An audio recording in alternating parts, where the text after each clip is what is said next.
नमस्कार, जय श्री राम।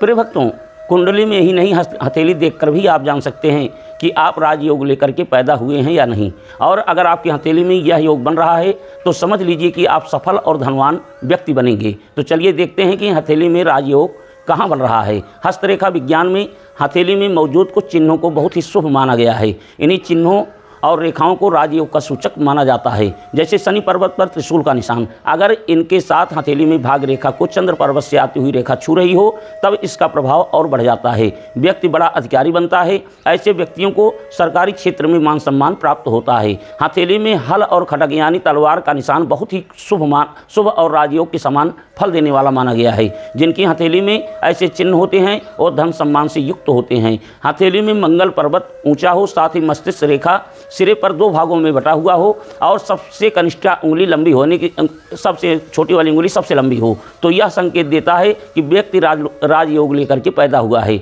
और सरकारी क्षेत्र में उच्च पद और लाभ प्राप्त करता है। अपनी हथेली में अनामिका उंगली के पास से चलती हुई रेखा को देखिए। अगर यह रेखा मस्तिष्क रेखा से मिली हुई हो और मस्तिष्क रेखा सिरे से झुक करके गुरु पर्वत पर आ रही हो तो यह समझ लीजिए कि राजा की तरह आपकी ज़िंदगी व्यतीत होगी। ऐसे व्यक्ति राजनीति में सफल होते हैं। अगर आपकी हथेली में गुरु और सूर्य उच्च पर्वत पर हैं, साथ ही भाग रेखा और बुध रेखा स्पष्ट और सीधी है, तो यह राजयोग का संकेत है। ऐसे स्थिति में आप सरकारी क्षेत्र में उच्च पद प्राप्त करते हैं। हथेली में मछली का निशान होना भी राजयोग का कारक माना गया है।